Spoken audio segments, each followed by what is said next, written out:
esta mesa. É uma grande satisfação ter esta sala cheia de ilustríssimos jornalistas angolanos e não só.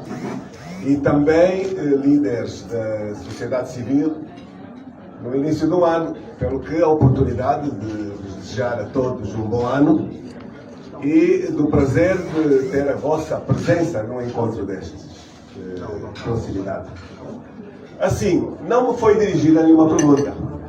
Eu levantei-me porque me fizeram um convite para o fazer. Vamos aguardar que perguntas nos possam ser direcionadas, mas a jeito daquilo que se está hoje a falar, dizer que a formação da Frente Patriótica Unida fez parte daquele que foi a apresentação da linha estratégica da candidatura de Adalberto Costa Júnior à liderança da UNITA. E a formatação desta frente teve o custo que Vossas Excelências bem sabem.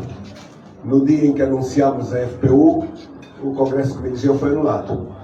E, portanto, isso demonstrou de uma forma tão clara quanto a FPU é importante no espaço do país. E há quem pretenda vender a ideia de que a FPU foi um erro. A FPU foi a melhor das opções que nós poderíamos ter feito, convictamente. E se alguma coisa seria importante aqui afirmar, é a correção da formatação da Frente Patriótica Unida, que foi também de encontro à expectativa do cidadão.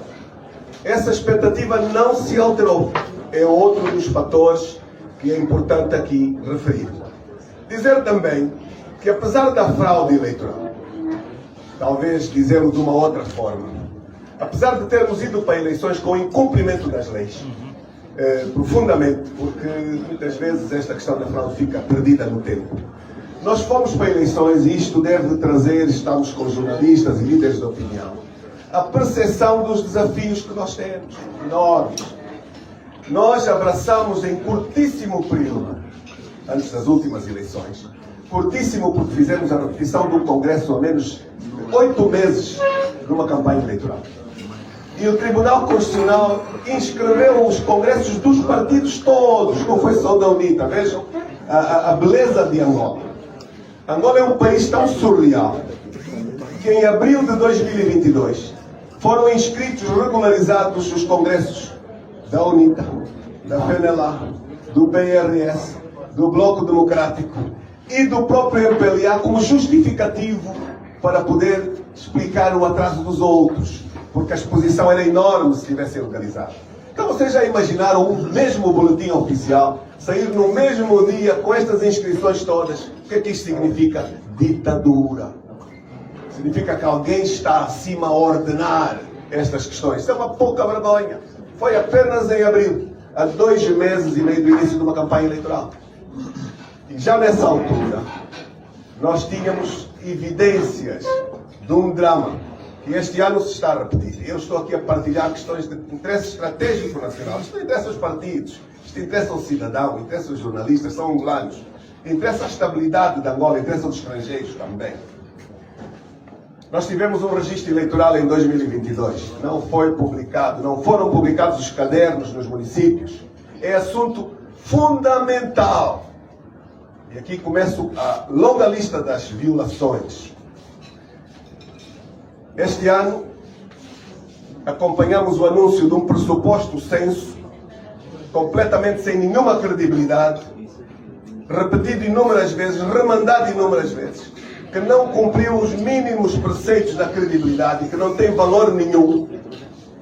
E que, portanto, nós temos a obrigação de exigir a anulação total dos resultados deste pressuposto censo, porque ele tem o mesmo propósito daquele censo: dar-nos números falsos para justificar jogadas do futuro. São assuntos muito sérios. Eu volto atrás para dizer, não se publicaram as listas, era assunto fundamental. Não se fez auditoria ao ficheiro da qual estas listas deviam resultar. Não se teve cadernos eleitorais. Estes 3 fatores levaram a UNITA a sentar com os partidos de então para não participação no processo eleitoral. Muitos nunca terão ouvido muito isto. Os partidos, com exceção do MPLA, sentaram-se todos connosco. Na altura não tinham saído ainda a legalização dos novos partidos. E ocorreu isto em maio, Casa CE, UNITA, FNLA e PRS. E nós assumimos que não íamos participar e assumimos que íamos assinar uma declaração no dia seguinte para deixar o MPLA sozinho na brincadeira, por causa dos factos que citei antes. No dia seguinte, a UNITA apareceu e os outros partidos não apareceram com a coragem de assinar.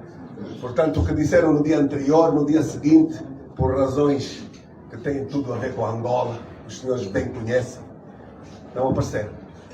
E naturalmente que ficou o dilema de ficar isolado com as consequências que isso pode ter, ou tentar o melhor possível de controle eleitoral. Foi aquilo que nós fizemos. Preparamos o melhor possível para participar num pleito eleitoral. Por causa de tudo isto, ilegalidades, nós dissemos, vamos entrar, vamos fazer melhor no futuro.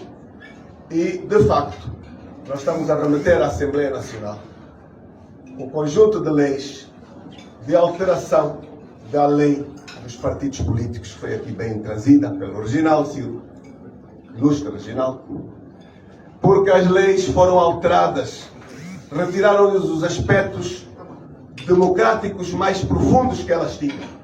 E muito em particular, a lei dos partidos políticos ficou com elementos que não permitiriam a legalização de uma bandeira do MPLA igual à bandeira nacional. Foi feita uma alteração não tão longínqua. Foi feita a alteração daquilo que são as coligações eleitorais, cuja formatação foi propositadamente alterada. A lei encontrava-se como a lei em Portugal. As coligações em Portugal não alteram nada. Os nomes e os símbolos e as bandeiras podem transportar a dos partidos que as compõem. A recente alteração obriga a alteração destas proximidades. Foi já com a intenção de impedir a criação de coligações. Aspectos totalmente antidemocráticos. Só dei 2 exemplos. Vamos remeter a lei para a alteração da lei eleitoral, a alteração da lei da Comissão Nacional Eleitoral, a alteração da lei do pacote de leis da comunicação social, entre outras questões. O próprio regimento da Assembleia Nacional foi alterado profundamente e ficaram todas elas menos democráticas. Todas elas. E o objetivo é o mesmo. É a preservação do poder por via antidemocrática. E é assim que nós temos um grande dilema, que já o dissemos muitas vezes, não quer demais. E hoje, ou ontem, nos últimos tempos, temos dito, não se pode comparar Moçambique com Angola.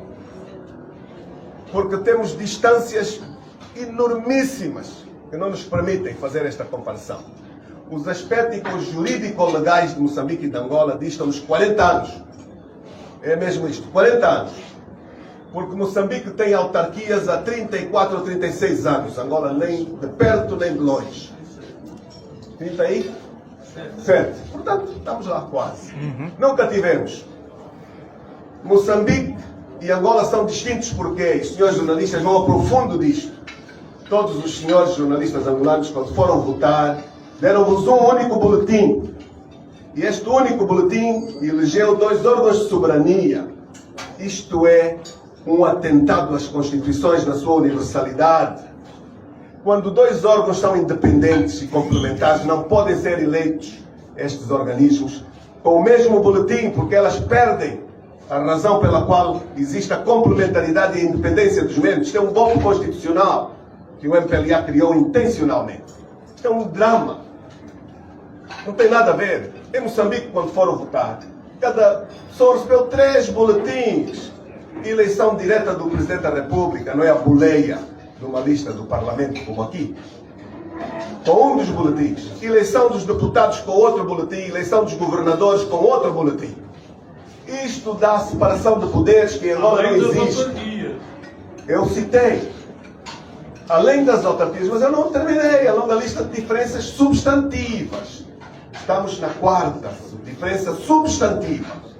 A 5ª diferença substantiva vem da observação eleitoral internacional.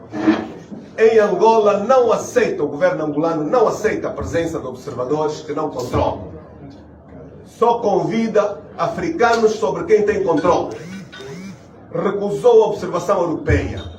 A União Europeia enviou para Angola uma missão antes das eleições a garantir a presença de observadores europeus. O governo angolano rejeitou liminarmente. Liminar.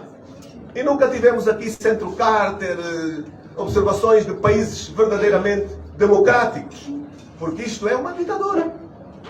Mas a própria independência, entre aspas, da comunicação social, Moçambique continua a ter televisões privadas, alguma comunicação privada, continua a ter uma pluralidade na comunicação social, é toda a diferença com Angola. Uma pouca vergonha do que se faz aqui. Em Angola veio-se em sentido contrário àquilo que o mundo traz. Nacionalizou-se órgãos no século XXI. Ok? Estamos no sistema soviético-comunista. Controle absoluto da comunicação social.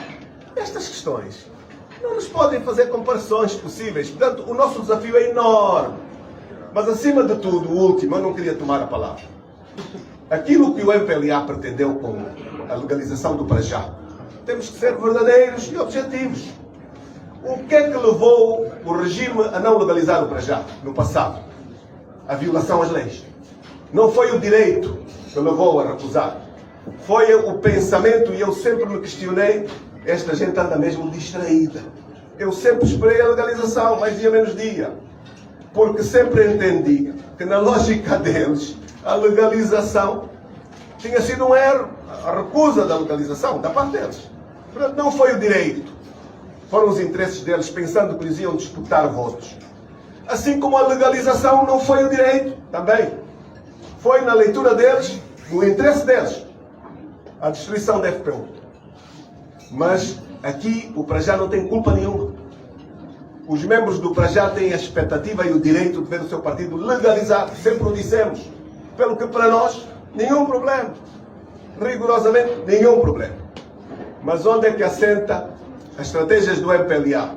Na formatação não democrática do modelo constitucional e das leis eleitoral e Comissão Nacional Eleitoral que temos. Em Angola, é possível ser Presidente da República sem ter maioria parlamentar e ser governante do país. E aqui, o risco de instabilidade pela formatação das leis que temos. E isto é criminoso. Mas eu confesso, vou provocar os senhores jornalistas. Os senhores não falam disto. Eu raramente vos ouvi fazer debates sobre isto. Esta sala está cheia de líderes de opinião. Eu nunca vi uma rádio a pretender fazer um debate nacional sobre riscos de instabilidade pela formatação das leis que o país tem. Aqui fica-se Presidente da República se tiver mais um voto contra o partido. Mas se houver uma coligação que tenha maioria na Assembleia, não tem governo, não tem Presidente da República. E aqui pode-se governar com as Forças Armadas, com os serviços de segurança, com a economia que se recusa, com as ameaças, com a censura na imprensa, porque o Presidente é um Deus, manda em todas as instituições. E este não é um combate dos partidos, é um combate de nós todos. Muito obrigado. Constituição. Desculpem só. Final. Constituição. A FPU não foi formalizada. Nós fizemos uma formatação que foi um jogo de cintura em função dos modelos de Angola que nós conhecemos. Mas na cabeça de toda a gente, quando foram votar, pensou FPU. Não tenho nenhuma dúvida. Pensou numa ampla frente. A FPU obteve vitórias brutais. Apesar da violação das leis e da fraude, como quisermos chamar. Uma das consequências mais pesadas para o MPLA da FPU foi a derrota eleitoral. 51, quantos por cento? Foram obrigados, não foi opção. Não tenho dúvidas, houve aí algum país ocidental que lhes avisou sobre os riscos. Vocês tenham cuidado, porque alguém dizia vamos declarar 80%. Bom, alguém dizia, vamos ter pouca memória. Salto da Gazela, com os 80%. Apanharam um susto de todo o tamanho. Perderam um ano, a capital. Eu nunca vi umas eleições nacionais onde você perde a capital e declara que ganhou as eleições. Isso não existe, em nenhum sítio. Perderam os 2/3 habituais. Parece que não. Estas questões são fundamentais, porque a perda dos 2/3 retira ao MPLA a condição de fazer qualquer mudança da Constituição sem um acordo conosco. E nós nunca vamos vender o terceiro mandato. Nunca. Portanto, não é possível. Senão, aspectos de caráter democrático, reformas e outros aspectos, porque isso não é possível. Este é o drama que tem hoje a liderança do país, não democrático. No acordo de 2022, Bem, o jornalista está querendo prestar um serviço para além dele. Porque ele sabe que o presidente da UNITA chegou aqui tarde, porque fez um live em que esclareceu esta, diria, difícil de entender intervenção do jornalista Ricardo Costa, que ninguém consegue entender. Porquê? Porque mesmo no limite da brincar, eu diria, pelo menos se isso tivesse ocorrido, teríamos autarquias, não seria mal.